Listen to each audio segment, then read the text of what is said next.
You were just my backup plan in case he flaked, she said without shame. So I quietly cut all contact, blocked her, and vanished. A year later, she saw me with the woman who chose me first, and realized too late what she lost. Hey viewers, before we move on to the video, please make sure to subscribe to the channel and hit the like button if you want to see more stories like this. Thanks. I used to think love was about showing up, being consistent, doing the little things right, even when no one noticed. I thought that if you were loyal, supportive, and emotionally available, you'd eventually be valued for it. That was before Jess. I met Jess at a mutual friend's birthday dinner. She was sitting across from me, red lipstick, sarcastic smile, and it looked like she'd already decided she was too good for the room. I wasn't her type, not at first. She told me later she usually went for edgy guys, whatever that meant. But I was steady. I listened when she talked, remembered things she said, and I never tried to impress her with anything fake. Eventually, she called me refreshing. We started seeing each other casually, but within a few months, it turned into more. By the end of the year, we were spending most nights together. She moved into my apartment during the lockdowns, said it was temporary, but 3 months turned into 2 years. Jess was magnetic in public. People gravitated toward her. She made friends quickly, flirted effortlessly, and always had a story to tell. I was the opposite. I kept my circle tight. I focused on my job, my goals, and staying grounded. Still, I loved her, or at least, I loved the version of her I thought was real. I used to do things for her that now seem insane. I helped her land a new job after she got fired from her retail gig. Spent a weekend redoing her resume and prepping her for interviews. I paid off her $1,200 credit card debt once when her interest rate ballooned. She called me my sweet little finance hero. I laughed, thinking it was affectionate. She used to say I was too nice for my own good, that I didn't get mad even when I should. At the time, I wore that like a badge of honor. I thought it meant I was emotionally mature. Looking back, it meant she didn't take me seriously. The first red flag I ignored was Ryan. Ryan was her old friend, the kind she used to hook up with, but it never got serious. He lived in another city, allegedly had a girlfriend, but they kept in touch through Instagram and the occasional FaceTime. I brought it up once gently, and she snapped. I'm not cutting people off just because you're insecure. So I backed off. I didn't want to be that guy. Controlling, jealous, overbearing. I told myself it was fine, that if she was with me, it meant something. But slowly, little cracks started to form. She got weird about her phone, started taking calls in the bathroom. Her texts got shorter, her laughs more forced. We'd be watching something on Netflix and she'd be scrolling through her feed half engaged. Once when I asked her what was going on, she shrugged and said, "Honestly, I just feel like I'm stuck in a routine, like we're in this pattern. And sometimes I wonder if we're just comfortable, not passionate." I should have seen it coming. The real wake-up call came at her friend Megan's place. We were there for a casual get-together, just 6 or 7 people. Wine, charcuterie, background music. I stepped outside to take a call from my mom, and when I came back in, I heard Megan say, "So, are you going to tell him what's going on with Ryan, or just hope it fizzles again?" I froze in the hallway. I couldn't see them, but I could hear just sigh. "Not yet. There's no point if Ryan disappears again like last time, but if he sticks around this time, I'm done pretending." The words hit like a punch in the stomach. I walked back into the room casually, pretending I didn't hear anything. She looked up and smiled at me, completely unaware. I smiled back, didn't say a word. I didn't sleep much that night. My brain wouldn't shut off. I kept replaying the conversation, wondering how much of the past year had been a lie, wondering if she ever actually loved me, or if I was just convenient. I didn't confront her right away. I wanted to be sure. Maybe I was overreacting. Maybe it was just talk. But deep down, I already knew. A few days later, I got confirmation. but not in the way I expected. She was in the kitchen cooking something while FaceTiming Megan. Her phone was propped up on the counter, and she didn't realize I had walked in. "Look," she said, twirling her hair. I always liked Ryan more. I only stuck with my name because Ryan kept ghosting me. But now that Ryan's back, I'm not going to miss my chance over a backup plan. Megan laughed. "You're brutal." Jess grinned. "I'm just being real." That was the moment something inside me snapped. But not in the way you'd think. I didn't rage. I didn't cry. I didn't scream. I just turned around, walked back to the bedroom, and started packing a bag. She didn't even notice. I didn't say anything that night. Not a word. I packed a duffel bag, grabbed my laptop, my keys, and left. She texted me around 11:43 p.m. "Jess, where'd you go?" "Jess, you okay?" "Jess, seriously, are you mad at me or something?" I didn't answer. I slept in my car that night, in the parking garage under my office building. Not because I didn't have option. I have friends, a brother in town. But I needed the silence. I needed a moment where no one could lie to me, distract me, or spin their version of things. I sat there in the dark, staring at the ceiling, listening to the quiet hum of the building above me, and for the first time in 2.5 years, I started to feel calm. She didn't try calling. Just a couple more texts in the morning. "Jess, can you come home? I'm worried about you." "Jess, whatever this is, can we just talk?" That last one almost made me laugh. Talk?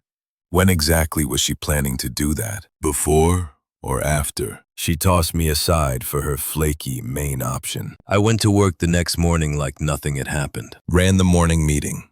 Closed 2 deals. Smiled at coworkers. Nobody noticed the bags under my eyes or the weight in my chest. I'd mastered pretending. That night, I went back to the apartment. I didn't want drama, didn't want to fight. I just wanted clarity. My plan was simple. Get her to say it out loud. She was sitting on the couch in a hoodie and pajama shorts, hair up, scrolling through her phone. She barely looked up when I walked in. "You didn't answer any of my messages," she said, like I'd just come home late from the bar. "I needed a night to think," I replied, calm, neutral. She stood and walked over. "Think about what?" I motioned toward the couch. "Sit." She did. I didn't. "I want to ask you something," I said, "and I want a real answer." She crossed her arms. "Okay. Are you still in love with me?" I asked. She hesitated for a moment, then let out a slow sigh. "Well, okay. Where is this coming from?" "Just answer the question." "I mean, I care about you." Obviously, that's not what I asked. She looked away. "I don't know. Things have been weird between us lately. It feels like we're going in circles, and maybe we've both been feeling it, but just didn't want to say anything." "And what about Ryan?" I said, deadpan. That froze her. She blinked. I was darting around the room like she was calculating. "What about him?" "I heard you. I said at Megan's, and again on FaceTime yesterday. You called me your backup plan." She went pale, opened her mouth, closed it. Then, like flipping a switch, she went straight to defense mode. "Okay, first of all, that was a private conversation. Do you deny saying it?" She was silent. I nodded. "Right." Jess stood up suddenly, frustrated. "It's not what it sounded like. You said you only stayed with me because Ryan kept ghosting you, that I was just someone to fall back on." Her voice sharpened. "You're twisting it." I was venting to a friend. People say things they don't mean when they're frustrated.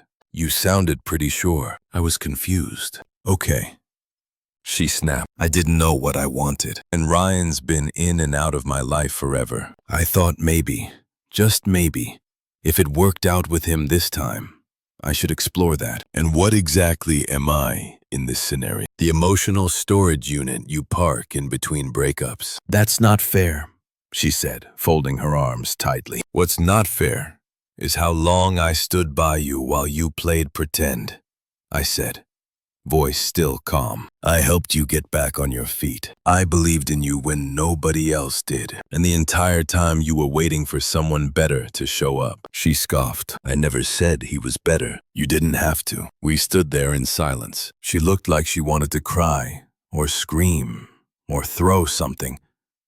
But all she did was whisper, "So what now?" I took a breath. "I'm done, Jess. You made your choice." I just finally heard it out loud. She blinked. "So that's it. You're not even going to try to work through this." "I worked through this for 2.5 years alone. You were just waiting for someone else to come pick you up. You're blowing everything out of proportion. You're not even giving me a chance to explain." "You already did."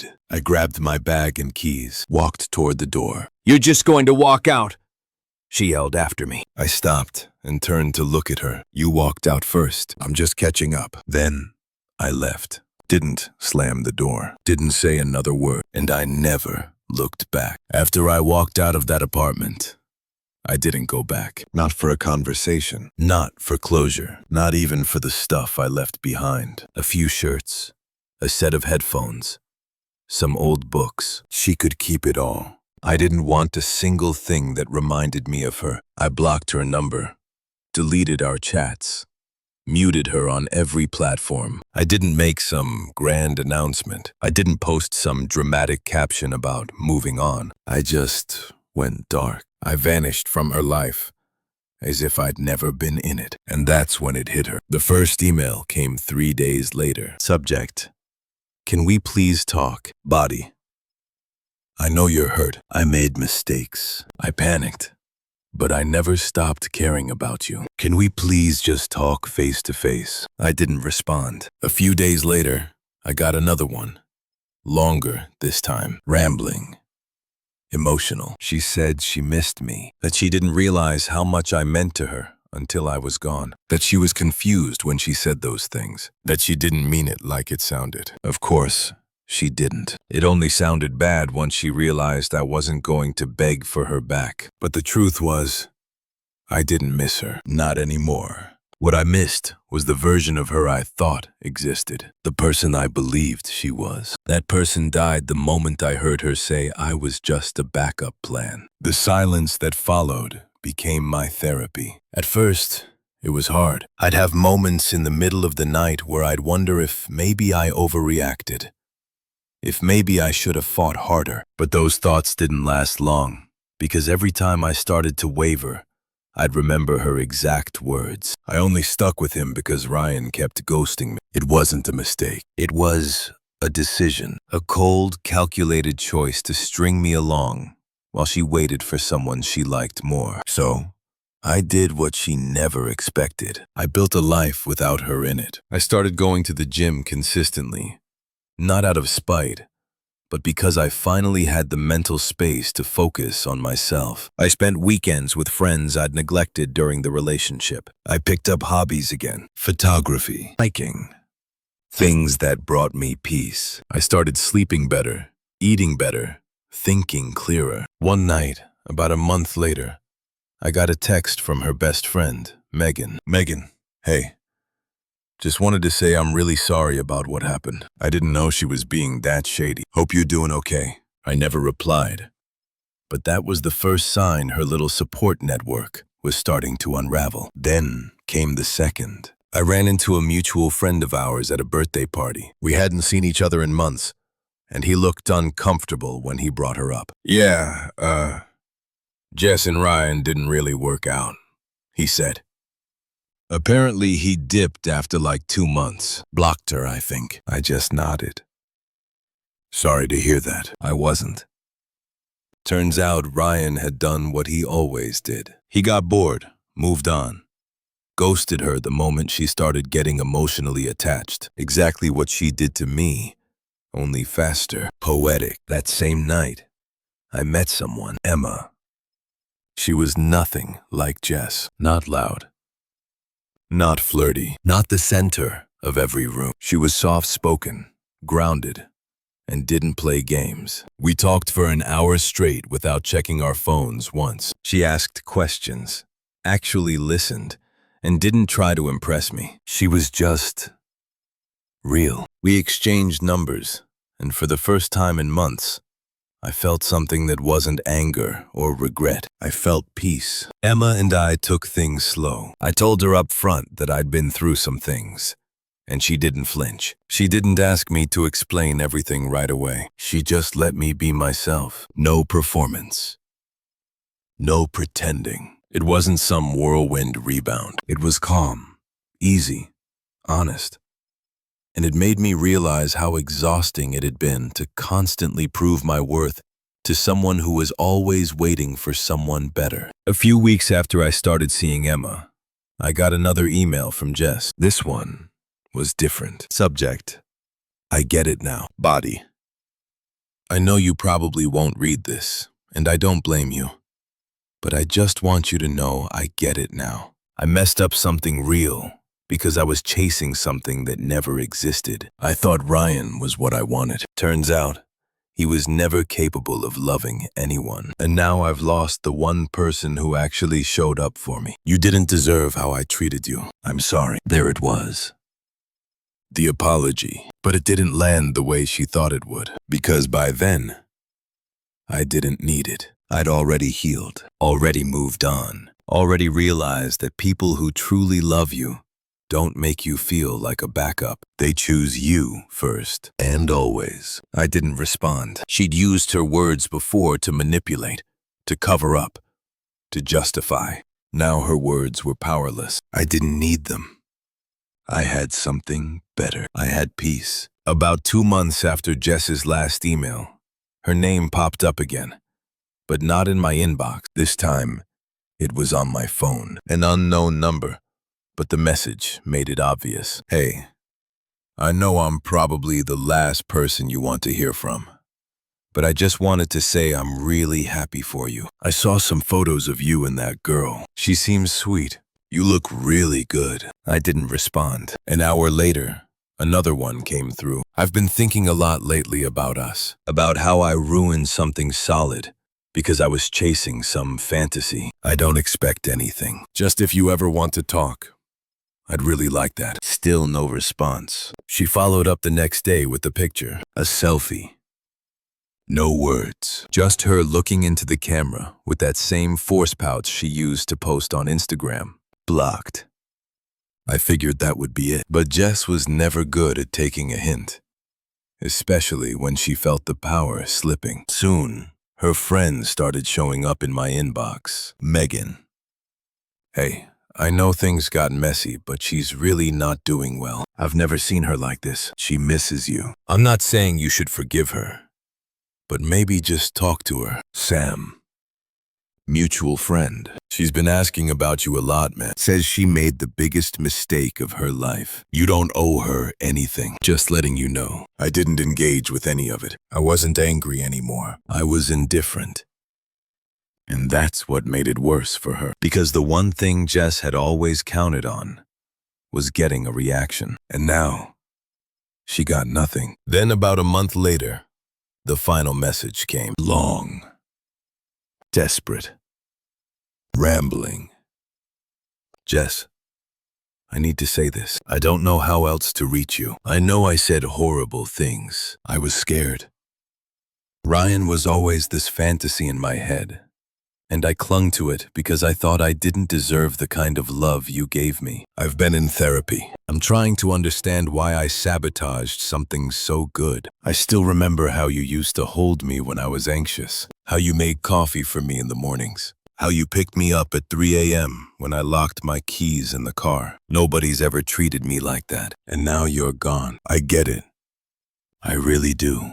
But if there's any chance you consider seeing me again, just for coffee, just to talk, I'd give anything. Please don't hate me. Please don't forget about me. I stared at the screen for a while, not out of emotion, just clarity. She didn't miss me. She missed what I gave her. The security, the warmth, the effort, the unconditional patience. She missed being loved without having to earn it. And now that she had to face the emptiness alone, she wanted it back. But I wasn't that man anymore. It had been nearly a year since I walked out of that apartment when I ran into her again. Not by design. Fate just has a sense of humor. It was at a mutual friend's engagement party. Emma and I had been dating for about 8 months by then. She wasn't just my girlfriend. She was my peace. Everything Jess never was. We walked into the event hand in hand. Emma looked elegant, but understated. Classy in a way that didn't try too hard. The kind of woman who made people lean in when she spoke. Not because she was loud, but because she didn't need to be. We'd barely been there 5 minutes when I saw Jess. She was at the bar, alone. Her hair was longer, her makeup heavier. She looked tired. Not physically exactly, just worn. Like someone who'd been trying too hard for too long and finally stopped pretending she was okay. Her eyes locked onto me and froze. I nodded politely, nothing more, and turned back to Emma. 15 minutes later, Jess approached. "Can I talk to you?" she said, eyes flicking nervously between me and Emma. I looked at Emma. She gave a small nod, then wandered toward the dessert table without hesitation. Jess and I stepped just outside onto the patio, away from the noise. The moment the door shut, she exhaled like she'd been holding it in for a year. "I wasn't sure you'd even show up," she said. "It's our mutual friend's engagement," I said flatly. "Why wouldn't I?" She nodded. "You look different." "I am." She looked down. "I guess you saw everything I sent. Or maybe you didn't. I don't know." I saw it. Silence stretched for a moment. "I messed up," she said finally. "I know that sounds small compared to everything I did, but I just want you to know I really did love you. I was just too immature to recognize it when I had it." I nodded. "Maybe. Or maybe you just loved the way I made you feel, not me." She blinked. That hit harder than she expected. "I've changed," she said. "I've been doing work on myself. I know it doesn't fix what happened, but I just wanted to tell you in person. I needed you to know." I looked out at the street, then back at her. My voice was calm, steady. "Jess, you once told your friend that I was your backup plan, that you were only with me until someone better came along." She swallowed. "I know. I regret saying that every day." "I don't," I said, "because it taught me the most important lesson of my life. Never settle for someone who needs to lose you to value you." She didn't reply. I nodded toward the window where Emma was laughing with a group of friends. She chose me first, and she never had to compare me to anyone else to know what she had. Jess's eyes followed my gaze. "She seems nice." "She is, and she's honest. She doesn't need attention from other men to feel worthy. She doesn't treat love like a contest." Jess looked like she wanted to say something more, maybe argue, maybe apologize again, but she didn't. She just nodded. "Take care of yourself," I said. Then I turned and walked back inside. Emma looked up, saw me, and smiled like I was the only person in the room. And in that moment, I knew I hadn't just moved on from Jess. I had upgraded from her in every possible way. Jess didn't reach out again after that night. No more emails. No more desperate messages. No mutual friends testing the waters on her behalf. She finally understood. She no longer had access to me, not just to my time, but to my energy, my presence, my care. All the parts of me she once took for granted were gone. Not stolen, not taken away in anger, just reclaimed. Because the truth is, I didn't need revenge. I didn't need her to cry or apologize in front of a crowd or beg on her knees. That's not what healing looks like. Real healing happened in the quiet. In the mornings, I woke up without that heaviness in my chest. In the calm I felt walking into my apartment, and knowing peace lived there now. Emma and I built something from scratch. No ghosts, no games, no waiting for the other shoe to drop. She chose me the way I always wanted to be chosen. Freely, clearly, without hesitation. And I finally chose myself, too. There was a moment, maybe 2 months after that party, when I was cleaning out an old drawer and found a note Jess had written me years ago. A goofy post-it from some random Tuesday. "You're my favorite safe space. Don't ever change." I held it for a second, smiled once, and threw it away. She was right about one thing. I was safe, steady, real, but I did change. I stopped being someone's safe space while they waited for a thrill ride. I stopped being the man someone settled for just in case. Sometimes people ask if I ever hear what happened to her. Truth is, I don't ask. A friend once mentioned she'd moved back in with her mom for a bit, that she switched jobs again, that she's laying low. But none of it sticks in my mind. I don't hate her. I don't wish her pain. I just don't care. She became a lesson I outgrew. A name that used to matter. Now, just background noise. Like a song you once loved, but haven't played in years. What matters now is the life I've built after her. Emma and I just got a place together. A modest little home with more plants than furniture right now. We spend weekends making pancakes and arguing about whether or not the cat should sleep on the bed. We laugh a lot. We talk even more. And sometimes when she's curled up next to me with her head on my chest, she'll say something simple like, "I'm glad we found each other." And I always smile, because I didn't find her by luck. I found her by walking away from the person who never deserved me in the first place. And I'll never go back. Thanks for watching. Make sure to subscribe to the channel and hit the like button.